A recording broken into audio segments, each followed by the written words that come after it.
What happens when one of America's most beloved sitcom stars walks into the lion's den of daytime television?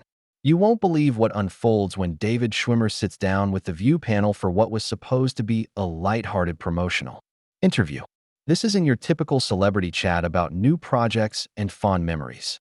This is the story of how a simple conversation about Hollywood's changing landscape spiraled into one of the most explosive confrontations in daytime TV history, leaving viewers stunned and a legendary actor walking off set in disgust. Before we get into this incredible story, make sure you hit that subscribe button and drop a comment below, because you're not going to believe what unfolds when these hosts push too far. The morning started like any other at the View studio.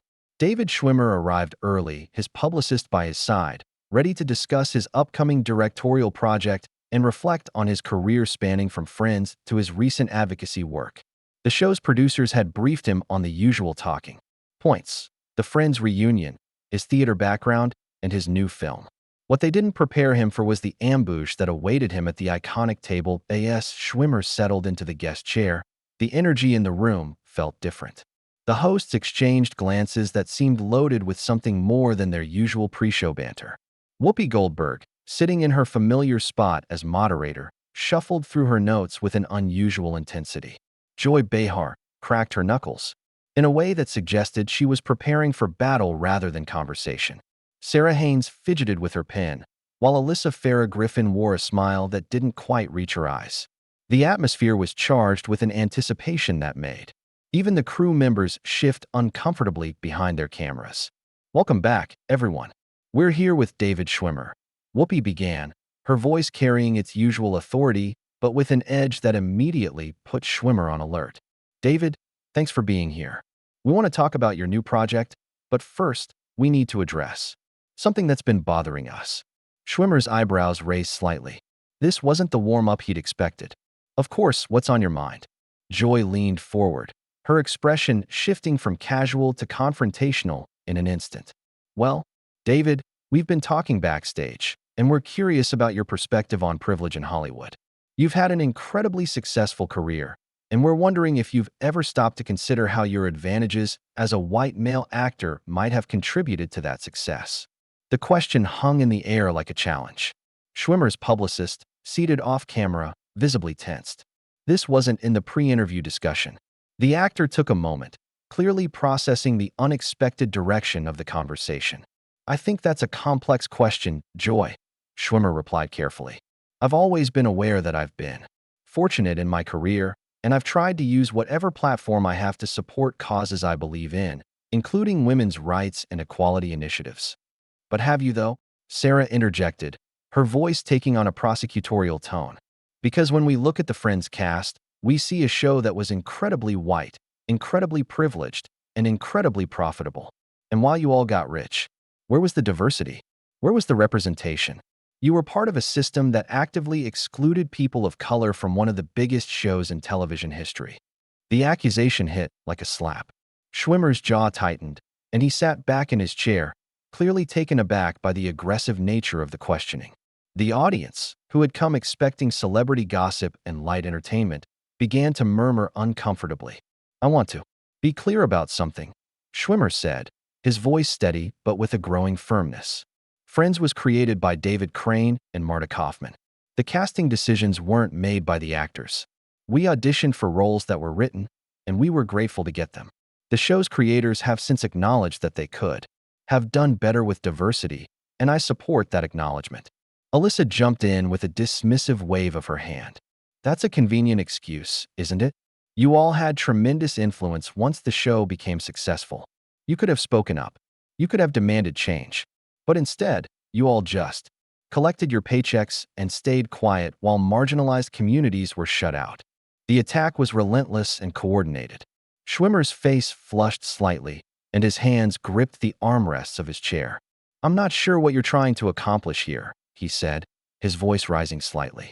"I came here to talk about my work, my directing, my advocacy for survivors of sexual assault. If you want to have a conversation about representation in Hollywood, I'm happy to do that. But this feels like an interrogation." "Maybe because it is," Joy shot back with a laugh that held no humor. Maybe it's time for people like you to be held accountable for the choices you made and the systems you participated in. You can't just show up, promote your projects, and pretend like you haven't been part of the problem. The room's temperature seemed to drop several degrees. Schwimmer's publicist made a subtle gesture toward the door, but the actor held up a hand, signaling he wasn't ready to retreat. His years of theater training kicked in, and he straightened in his chair, meeting their hostility with a controlled intensity. I've spent years working with the Rape Foundation, Schwimmer said, his voice gaining strength. I've directed films that deal with difficult social issues. I've used my platform to advocate for survivors. I've tried to be part of the solution, not the problem. So I'm not sure what you're hoping to achieve by attacking me personally. We're not attacking you personally, Whoopi interjected, though her tone suggested otherwise. We're asking you to take responsibility for your participation in a system that has historically excluded and marginalized people. That's not an attack, that's accountability. The word accountability seemed to trigger something in Schwimmer. His diplomatic facade began to crack, revealing the frustration building beneath the surface. Accountability for what exactly? For auditioning for a role? For being grateful for work? For doing my job as an actor? For being complicit, Sarah said, her voice cutting through the tension like a blade. For taking up space that could have gone to someone who actually needed the representation. For being part of a show that told America that New York City was a place where only white people mattered. The audience had gone completely silent now, sensing that they were witnessing something unprecedented. This wasn't the usual View controversy about politics or social issues. This was a personal destruction happening in real time, and David Schwimmer was the target. I think we need to take a step back here, Schwimmer said, his voice now showing clear signs of strain. I understand that there are important conversations to be had about representation and privilege. I've never denied that I've had advantages in my career. But what I won't do is sit here and be lectured to by people who seem more interested in tearing down than building up. Oh, now we're the problem. Joy's voice rose to match his. We're just asking the questions that need to be asked. If you can't handle that, maybe you shouldn't be in the public eye. The gloves were officially off now. What had started as an ambush disguised as an interview had devolved into something uglier and more personal. The hosts had clearly coordinated their attack, and Schwimmer was beginning to realize that no amount of diplomacy was going to save this situation. But as the tension reached its breaking point, with both sides now openly hostile, nobody in that studio could have predicted just how much uglier things were about to get. The commercial break that followed felt like a ceasefire in a war zone. Schwimmer sat rigidly in his chair, his publicist frantically whispering in his ear about damage control and exit strategies. The View hosts huddled together, their voices low but animated, clearly strategizing their next wave of attack. The studio audience, many of whom had come hoping for autographs and selfies with Ross from Friends, now found themselves witnesses to what felt like a public execution. When the cameras rolled again, Whoopi's expression had hardened into something resembling stone. We're back with David Schwimmer, and we were just discussing privilege and accountability in Hollywood, she announced, her voice carrying the weight of an executioner's axe. David, during the break, we heard you telling your publicist that you felt this was unfair. Do you think it's unfair when people ask you tough questions about your career? The betrayal was immediate and visceral. Schwimmer's face went pale, then flushed red with anger. His private conversation had been weaponized against him on live television. I think it's unfair when people misrepresent what I said, he replied, his voice shaking with barely contained rage. What I said was that I came here in good faith to have a conversation, not to be ambushed with accusations and character assassination. Character assassination? Alyssa laughed, but it was a cold, mocking sound. Nobody's assassinating your character, David.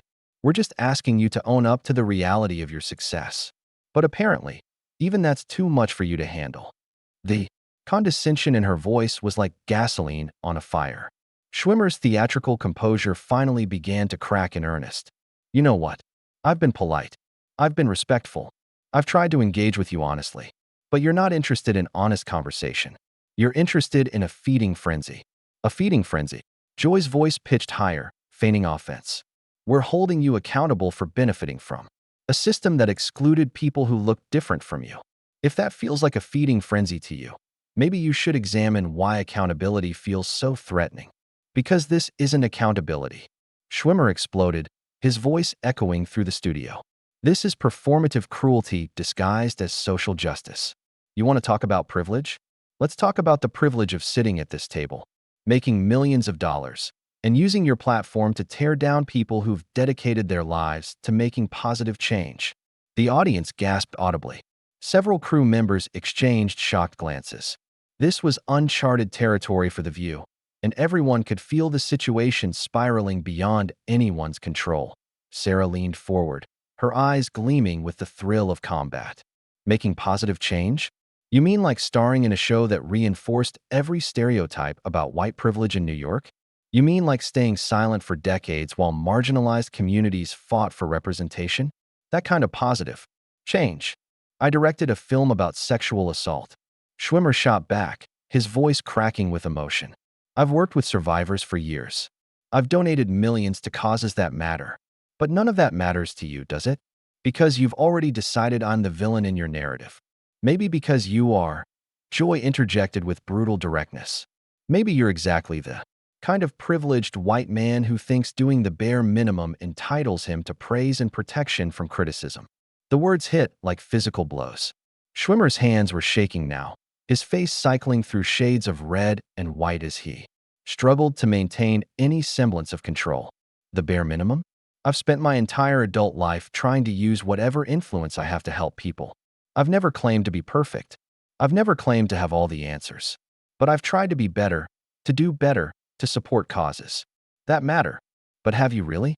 Whoopi's voice cut through his defense like a knife. Or have you just done enough to make yourself feel better about benefiting from systems of oppression?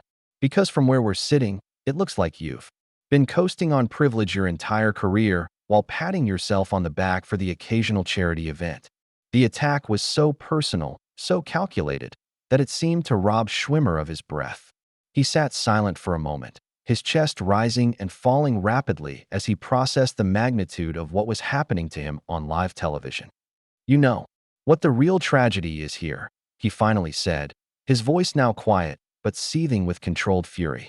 I actually agree with you about the importance of representation. I think Hollywood has done terrible things to marginalized communities. I think we need to do better. But instead of having that conversation, you've decided to make me a symbol of everything wrong with the industry so you can feel righteous about destroying me on television. Nobody's destroying you, Alyssa said with fake sweetness. We're just asking you to be honest about your privilege. But apparently, that's too much for your ego to handle. The mention of his ego seemed to break something inside Schwimmer. His diplomatic mask finally shattered completely, revealing the raw anger and hurt beneath. My ego? You want to talk about ego? You're sitting here, for incredibly successful women with massive platforms, ganging up on one person because it makes for good television. You're using social justice as an excuse to bully someone, and you're congratulating yourselves for it. Bully. Joy's voice rose to a shrill pitch. We're not bullying you, David. We're holding you accountable for your choices. If you can't handle that, maybe you should go back to your privileged bubble and stay there. Maybe I should, Schwimmer replied, his voice now deadly quiet. Maybe I should go back to my bubble where people actually care about making a difference instead of performing righteousness for television ratings. The studio fell silent except for the hum of cameras and the barely audible whispers of the audience. The hosts exchanged glances that seemed to communicate a shared realization that they had pushed too far, but their pride wouldn't let them back down. I think we've heard enough, Whoopi said finally, her voice carrying a finality that seemed to close the door on any possibility of reconciliation. David, we appreciate you coming on the show. Do you? Schwimmer asked, standing up slowly, his movement deliberate and filled with barely contained rage. Because it doesn't feel like appreciation. It feels like you invited me here to publicly humiliate me for your own entertainment. The camera zoomed in on his face, capturing every nuance of his expression as he prepared to deliver what would become one of the most explosive moments in daytime television history. The air in the studio crackled with tension as everyone waited to see what would happen next, knowing that whatever came out of David Schwimmer's mouth in the next few seconds would change everything. Schwimmer's voice, when it finally came, was quiet, but carried the weight of a man who had reached his absolute breaking point. You know what? I'm done. He began removing his microphone with deliberate, measured movements. I came here thinking I was going to have a conversation with fellow professionals. Instead, I walked into an ambush orchestrated by people who seem to think that tearing others down is the same thing as building others up. David, if you can't handle tough questions, Joy began, but Schwimmer cut her off with a raised hand and a look that could have melted steel. Tough questions. His voice rose steadily, each word building on the last. You call this tough questions? This is a public lynching disguised as journalism. You didn't invite me here to discuss anything. You invited me here to be your punching bag so you could feel good about yourselves. The hosts exchanged nervous glances. The audience was completely silent now, sensing they were witnessing something unprecedented. Even the crew members had stopped their usual bustling to watch the drama unfold. You want to talk about privilege? Schwimmer continued, his voice gaining strength and conviction.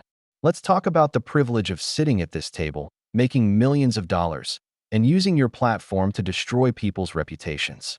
For entertainment, let's talk about the privilege of calling yourselves journalists while engaging in character assassination. Whoopi tried to interject. David, we're not trying to destroy. Yes, you are. Schwimmer exploded, his voice echoing through the studio. You absolutely are. You coordinated this attack. You decided before I even sat down that I was going to be your villain today. You eavesdropped on my private conversation during the commercial break and weaponized it against me. That's not journalism. That's predatory behavior. The accusation hung in the air like a bomb. Several audience members gasped audibly. The hosts looked genuinely stunned, perhaps realizing for the first time how their behavior appeared to an outsider. I've spent 20 years trying to use whatever platform I have to help people, Schwimmer continued, his voice cracking with emotion. I've worked with sexual assault survivors. I've donated millions to causes I believe in. I've tried to be part of the solution to problems in Hollywood. But none of that matters to you, does it? Because you've already decided I'm the enemy. Sarah attempted to salvage the situation. We're just asking you to acknowledge. Acknowledge what? Schwimmer's voice was now filled with righteous fury. That I'm white? That I'm male? That I was on a successful TV show? Fine. Acknowledged. But what you're really asking me to do is apologize for existing, and I won't do that. I won't apologize. For working hard, for being grateful for opportunities, or for trying to make a positive difference in the world. He stood up fully now, towering over the seated hosts, his presence commanding the entire studio. You want to know what real privilege looks like? It looks like 4 successful women with massive platforms deciding to gang up on one person because they know they can get away with it. It looks like using social justice as a weapon to hurt people instead of a tool to help them. Joy's face had gone pale, but she made one last desperate attempt to regain control. You're being defensive because you know we're right. I'm being defensive because I'm being attacked. Schwimmer roared, his voice filling every corner of the studio. And you know what? I'm done being defensive. I'm done apologizing for things I didn't do. I'm done letting people like you use guilt and shame as weapons against anyone who doesn't fit into your narrow definition of acceptable. The silence that followed was deafening. Even the camera operators seemed frozen, unsure whether to keep filming or look away from the carnage. That Schwimmer's voice dropped to a deadly whisper that somehow carried more weight than his shouting. I came here in good faith. I answered your questions honestly. I tried to engage with you respectfully, but you weren't interested in respect. You were interested in a public execution. Well, congratulations. You got your show, but you lost something much more important. What's that? Whoopi asked, her voice barely audible.